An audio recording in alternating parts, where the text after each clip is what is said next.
11 तो सबसे इम्पोर्टेंट है। 11 और 12 ही आपके पास इम्पोर्टेंट है। 11 में आ जाते हैं, है ना। बस दो ही क्वेश्चन कराए जाएंगे ये आपको। Exercise 11 question 2। ये वीडियो बीच में खत्म हो गई है, कोई बात नहीं। अब देखो करने का तरीका लॉजिक अलग है, कैलकुलेशन का भी बहुत आसान तरीका बताता हूँ। सवाल इधर लिख लो, आपके पास 4 गर्ल्स हैं, 7 बॉयज हैं। 3 कितने लोगों की बनानी है? 5 member. First case, first part no girl. अब हमेशा 4 गर्ल 7 बॉयज।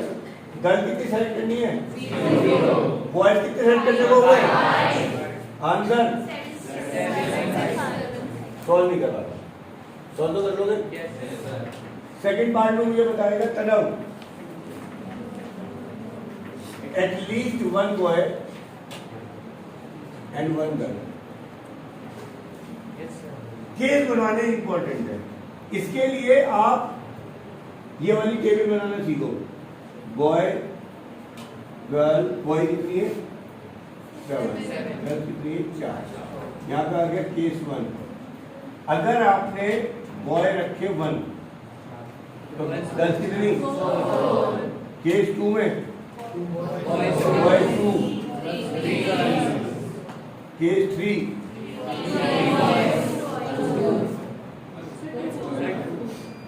खत्म। एक केस और बन जाएगा, केस 4 और बनेगा क्या? तो नहीं बनेगा।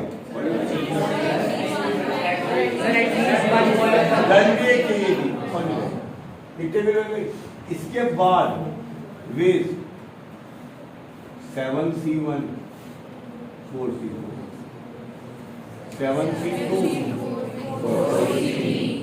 7C3 7C4 इनको रफली सॉल्व करेंगे, 7 into 1 21 into 4 ये आएंगे 35 into 6। ये दोनों की वैल्यू सेम आएगी 35 into 4। देख लेना, 7 आ गया, ये 84 आ गया, ये 210 आ गया, ये 140 आ गया।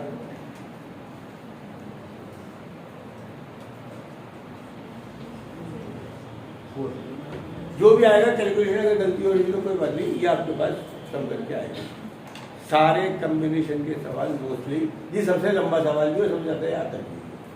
अब इससे एक पार्ट हो रहा होगा, एटलीस्ट 3 गर्ल्स मायने खड़ी होंगी। एटलीस्ट 3 गर्ल्स, केस कितने बनेंगे? अगेन वही, बॉय है 7, गर्ल्स है 4, है ना। तो केस 1, केस 2, केस 3 कितने बनवाएगी बता, देखते हैं। 3 गर्ल्स मिनिमम होनी चाहिए। बना, पहला बना, दूसरा बना, तीसरा बना, बन जाएगा। पहला बना दे, बॉय 2 3 गर्ल्स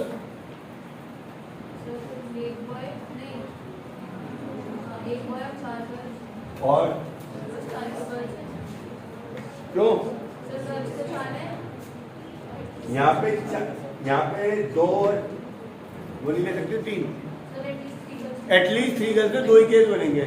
बाकी इसकी मल्टीप्लाई तो आसान है, 7C2 into 7C1 into 4।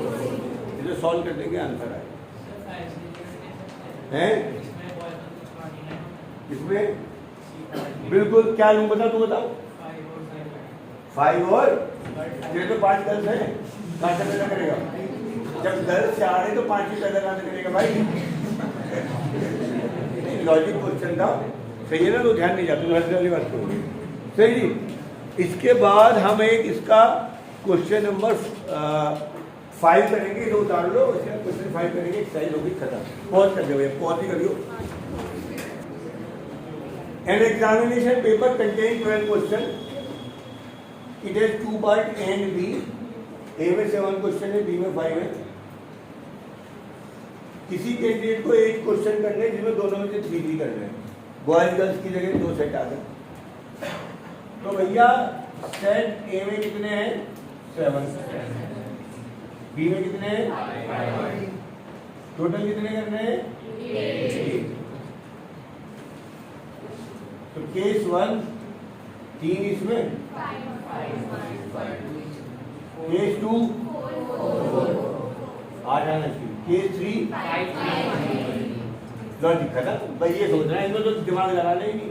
अब आती है बात यहाँ 7c3 इंटू, मैंने आपको एक तरीका बताया था, मैं दोबारा याद दिला दूं, भाइयों ने बताया था, अगर दोनों में सेम नंबर है तो सॉल्व करना 1, और 1 कब आता है? जब नीचे 0 होता है, तो 0 तो मिलेगा ही नहीं तुम्हें। दूसरा जब नीचे 1 होता है तो 5, 4c1 तो 4, 8c1 तो 8, और अगर एक का अंतर है तो भी सेम आंसर आएगा। तो कुछ क्वेश्चन है, तो 7c3 का मतलब 7 6 5 3 2 1, तो इंटू 5c5 तो 1 हो रही है, इसका आंसर आ गया। ऐसी बाकी सारी खोल दोगे, आंसर आपके पास आ जाएगा। पॉज कर दो बेटा, ये एक्सरसाइज पूरी आपकी हो गई। चलिए मैं बातें नहीं इधर हो, ये टाइम हमारा खत्म हो गया। अब अगर क्वेश्चन आया 4 मार्क्स का, 5 मार्क्स का, तो ये आएगा, और 2 मार्क्स का आया तो वो थोड़े छोटे 1-1 2-2 लाइन के लॉजिक होते हैं। इसमें 3-4 टाइप चलता है। टाइप नंबर 1 डालेंगे, इसका क्वेश्चन डालो, दे रहा हूं सीधा, from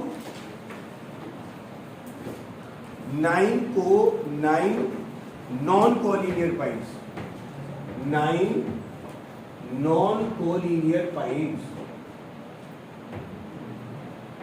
from 9 non collinear points, how many? Number 1 lines, number 2 triangles, number 3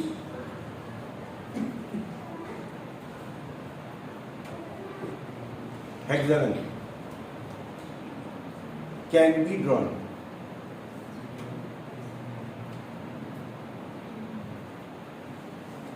सही ना?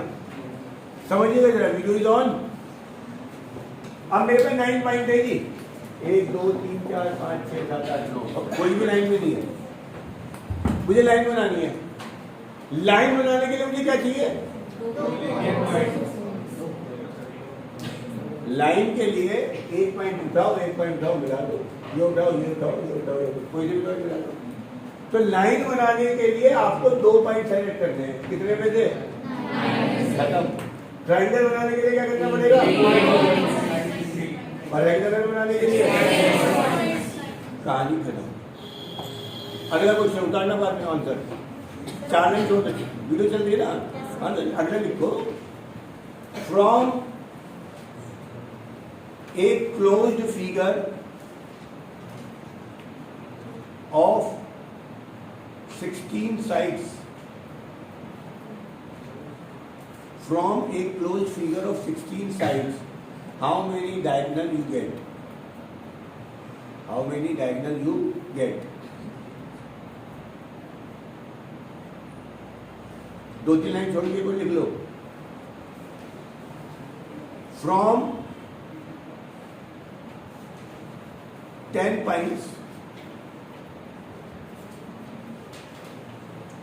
in which 3 are collinear,